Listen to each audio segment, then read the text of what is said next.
Police असल्याची थाप, भामट्यांनी 1.5 लाखावर डल्ला।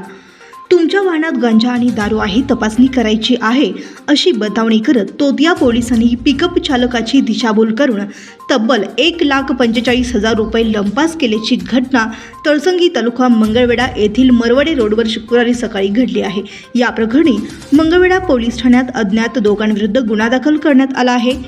देवप्पा बीरप्पा मुनगुंडगी, तालुका शिरपूर, जिल्हा यादगीर, कर्नाटक यांनी याबाबत फिर्याद दिली आहे। ते आपल्या मित्रांसह कर्नाटकातून कासेगाव, तालुका पंढरपूर येथे द्राक्ष खरेदीसाठी निघाले होते। सकाळी सुमारे 8 वाजण्याच्या सुमारास तळसंगी मरवडे मार्गावर नवीन बुलेटवर आलेल्या 2 व्यक्तींनी पोलिसांचा वेश परिधान करून त्यांची पिकअप अडवली। वाहनात गांजा व दारू आहे का, तपासणी करायची आहे असे सांगत त्यांनी वाहनाची तपासणी केली। तपासणी दरम्यान काहीही आढळून आले नाही। त्यानंतर चालकाच्या खिशाची तपासणी करताना द्राक्ष खरेदीसाठी ठेवलेले 1,45,000 रुपये आढळले। आरोपीने हे पैसे पिकअपच्या ड्रायव्हरमध्ये ठेवण्यास सांगितले, मात्र संधी साधून दोघांनीही ते पैसे घेऊन दुचाकीवरून पसार झाले। काही वेळाने प्रकार लक्षात आल्यानंतर चालकाने पोलिसात धाव घेतली। या प्रकरणाचा पुढील तपास मंगळवेढा पोलिसांकडून सुरू असून आरोपीचा शोध घेतला जात आहे।